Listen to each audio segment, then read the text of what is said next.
Why pornography is harmful. Pornography is often defended as harmless entertainment or a private choice.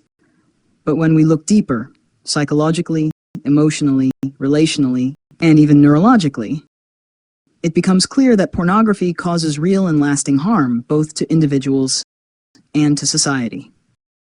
Pornography rewires the brain. Pornography works on the brain in the same way as addictive substances. It floods the brain with dopamine, the chemical responsible for pleasure and motivation. Over time, the brain becomes desensitized. What once satisfied no longer does. This leads to escalation into more extreme content, loss of self-control, reduced motivation for real-life goals, difficulty experiencing pleasure outside pornography. Many users do not realize they are addicted until they try to stop and fail. 2. It distorts reality and expectations.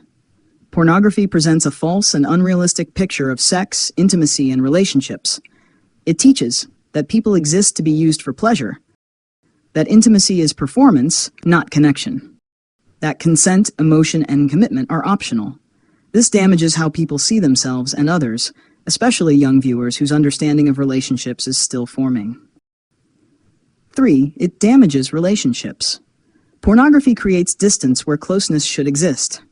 It often leads to reduced attraction to real partners, unrealistic sexual expectations, emotional withdrawal, betrayal of trust. Many partners experience pornography use as a form of infidelity because intimacy is redirected away from the relationship. It fuels shame, isolation, and anxiety. Despite the promise of pleasure, pornography often leaves users feeling empty, ashamed, disconnected, anxious, or depressed.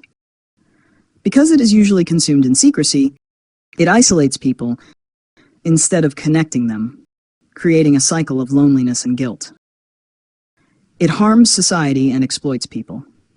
Behind much pornography is exploitation, especially of women and vulnerable individuals. Many performers report coercion or pressure, long-term psychological harm, regret, and trauma. Pornography also contributes to objectification of women, increased aggression and entitlement, reduced empathy. What we consume shapes who we become. Freedom is not doing whatever we want. True freedom is not the ability to follow every impulse. True freedom is the ability to say no to what harms us. Pornography does not empower, it enslaves. It trains the mind to seek pleasure without responsibility and intimacy without commitment. Conclusion: pornography is not harmless. It alters the brain, damages relationships, distorts reality, and weakens emotional and moral strength.